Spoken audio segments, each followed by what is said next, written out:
In today's video, we're going to continue our NHL prediction series where I'm making predictions for the upcoming 18-19 season. Today, I'm going to tell you the top 10 players I think that are going to have bounce back seasons and perform much better than they did last year. And that's coming up next.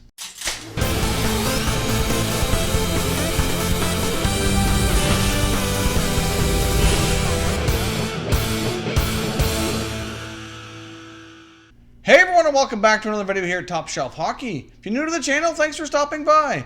We review and discuss all 31 NHL teams, so if you're a huge hockey fan, consider subscribing and clicking the bell so you don't miss anything.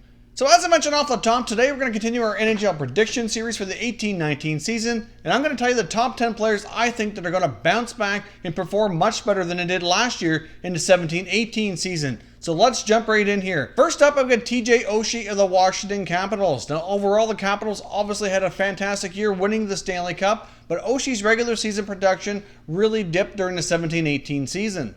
He went from scoring 33 goals in 68 games down to 18 goals in 74 games, so that's quite a drop. In the 16-17 season, Oshie really was riding a really high shooting percentage, which obviously is a big part of what allowed him to reach career high in goals. However, I do think Oshie is much more capable than scoring just 18 goals. I think the Capitals are going to be hungry to try to repeat as Cup champions, and we're going to see a much better year out of TJ Oshie for the 18-19 season. Next up, we've got Carey Price of the Montreal Canadiens. Now, the past couple of years of Montreal haven't been great. If it's not been injuries, it's been poor play from Carey Price. Now, it was not long ago we called Carey Price the best goaltender in the world, and I do think he can certainly rebound and come a lot closer to that form. I'm not going to go as far to say he's going to have a Vezina Trophy type season. That's a little bit further than I'm willing to go. I certainly think he's much more capable of performing way better than he did in the 17-18 season though. Last year he played 49 games, his goals against average was 3.11 and he had a 900 save percentage. I mean, those stats are nothing like the best goalie in the world, nowhere near it in fact. So I do think he's going to improve, bounce back, help the Montreal Canadiens gain a little bit of respect back. Like I said in other prediction videos, I'm not necessarily convinced they're going to go all the way back to the playoffs, but I do see them doing a little bit better than last year at the very least, and I think Carey Price will come back and at least be a lot more respectable with his statistics and be a little bit closer to his form he was a few years back when he was taking home all the hardware. Next up, I've got Jason Spezza of the Dallas Stars. Now, Jason Spezza has really been quite an offensive player throughout his career, hitting 100-point seasons, 80-point seasons back in his heyday with the Ottawa Senators in the early 2000s. Obviously, the last 3 or 4 years, he's been more of a 60 or so point player, but last year he really bottomed out in Dallas, fell out of favor with head coach Ken Hitchcock, was even benched on occasion, and had certainly reduced ice time when he did play. So overall, last year was a bit of a disaster for Jason Spezza. I'm certainly not going to go as far to say he's going to regain his form to go back to his old days of being an 80-90 point player. However, I do think he's much more capable of scoring more than just 8 goals and 26 points. I think under new head coach Jim Montgomery, we're going to see a little bit of a different strategy here with the Dallas Stars. I'm not really convinced that Ken Hitchcock was a good fit with that group of players in Dallas.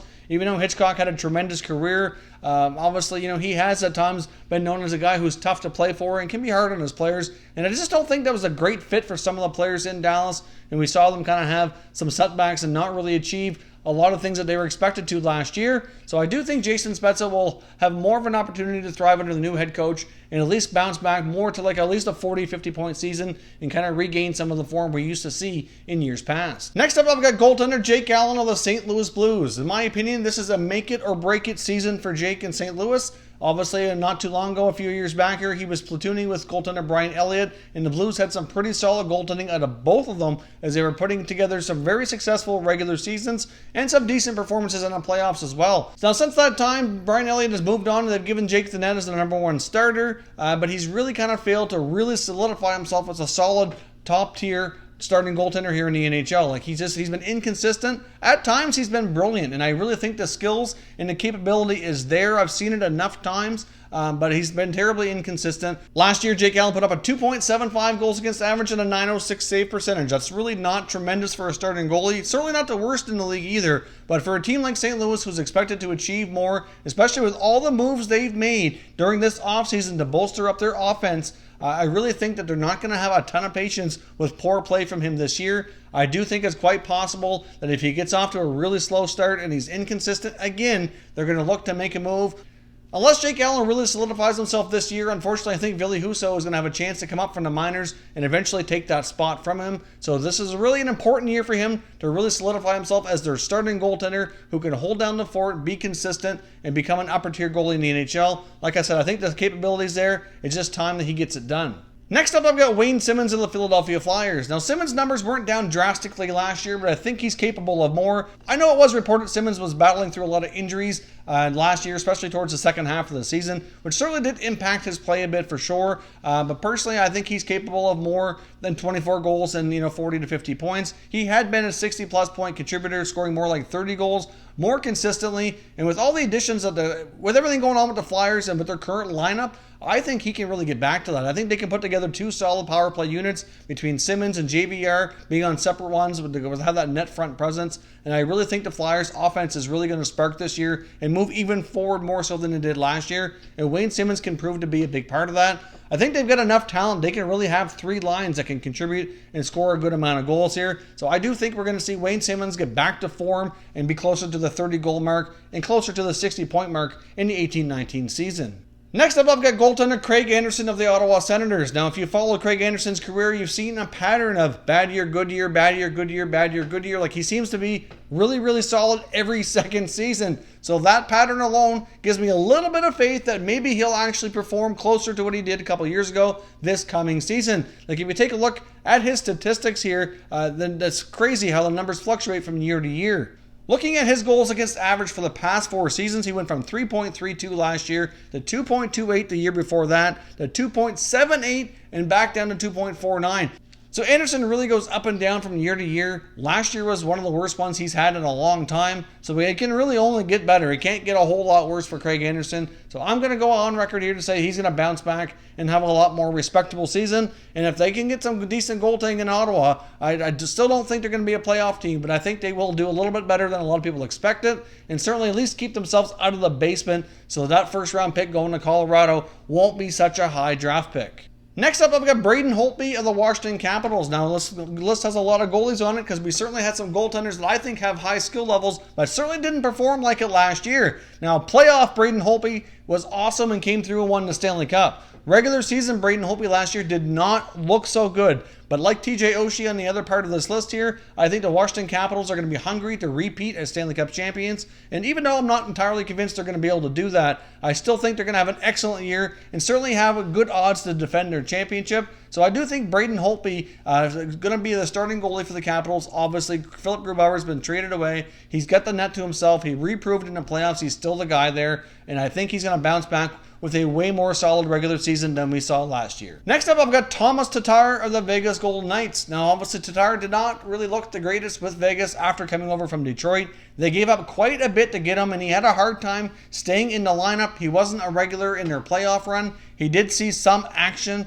but for the most part, he was an extra part for the Vegas Golden Knights. But when that trade first happened, one of my first initial instincts was they have a lot of guys on one-year deals, especially guys like James Neal and David Perron. He's probably being brought in as an insurance policy should one or both of those guys leave. Well, that's exactly what happened. Both of them leave through free agency. Suddenly, he becomes that much more important. They also signed Paul Stastny. So, based on the money they gave Stastny, they obviously see him, in my opinion, as being a second-line center. So, you're likely going to see Stastny and Tatar play together, probably with Alex Tuch on the other side. So, that should be a pretty decent line for the Vegas Golden Knights. As we've seen with other guys too, when they first get traded to a new team, it doesn't always click right away. Sometimes it takes a little bit of time. Obviously, they got to fit in with the new coach and their style and all the different line mates. It's not something that always just clicks in the first game. Based on the 20 games he played last year, a little bit in the playoffs, and then the fact that he can actually start this year in training camp, getting used to the whole team, and obviously some of the new additions to the club as well, I think Tatar is going to fit in quite nicely and certainly have an opportunity here to bounce back. Although he didn't have an absolutely terrible season when you combine his statistics from Detroit and Vegas, I do think he's capable of a lot more than 34 points. I think Tatar is a second-line winger who gets consistent ice time in that role with Vegas. Should be up around 50 to 55 points. Probably looking at around 25 goals is what I'm going to say, and probably around 25 to 30 assists. That's my prediction for Tatar, I think he'll do much better this year. And we'll see that the Vegas Golden Knights, even though they gave up a lot for him, it'll be a lot more worth it than he was at the end of last year. Next up, I've got Alex Galchenyuk of now the Arizona Coyotes. Obviously, Galchenyuk was traded this summer for Max Domi, swapped 1-for-1 between Montreal and Arizona. Galchenyuk, the former 30-goal scorer, obviously needed a fresh change of scenery here. Things were not going well in Montreal. He was a winger, he was a center, he was a winger, he was all over the place. He certainly had a bit of an identity crisis in Montreal. Never really knew for sure what he was. That was a combination of his play and, in my opinion, just not good management of him as a player by the team. I think there's a bit of a blame there on both sides. He still managed to score 19 goals last year, even though he wasn't always getting a ton of ice time at the higher lines and on the power play, and really overall the team having a not a great season. The fact that he was able to put up 19, I think, was still impressive. If you take a look at what Galchenyuk accomplished in Montreal last year, really overall it wasn't that bad. But I think with the move to Arizona, I really think you're going to see Galchenyuk have more of an opportunity to play center, have a little bit more consistency with who he plays with. And I think there's a pretty good possibility that we're going to see him bounce back to be that 30-goal scorer he proved he could be in Montreal a few years ago. Last but not least, here we've got Max Pacioretty, captain and winger for the Montreal Canadiens, at least for now. As we know, this player's been surrounded with trade rumors. Hard to say what's going to happen at this point in time.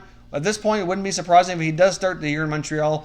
Regardless of what jersey Max Pacioretty wears this year, or if he changes jersey partway through the year, I think he's going to have a much better 18-19 season. He's way more capable of scoring more than 17 goals. Max Pacioretty's been a pretty consistent around that 35, 37, 38 goal mark for many years now, and I think he can come close to doing that again. Obviously, if he gets a fresh change of scenery, it might even help even more. But either way, at this point in time, Max Pacioretty is playing for multiple reasons. I know he wants to win. He wants to do better. He's playing for a contract as he's becoming a pending UFA here. So he's playing for that. And at the same time, I'm sure he's going to want to answer a lot of his critics for the down season last year. So I do fully think Max Pacioretty is going to bounce back regardless of what happens with him being traded or not traded. I expect way better results from this player this year. And at the very least, he may not hit the 35 to 40 goal range like we've seen in the past. At the very least, though, I can see him coming close to the 30 goal mark or maybe a little bit better. So those are my top 10 players that I expect to have bounce back seasons and come a lot closer to what we're used to here at the NHL level. So I'd love to hear your comments down below what you think of these players if they can bounce back, and who would be on your list as top players to look at for bounce back seasons coming up here in the 18-19 season.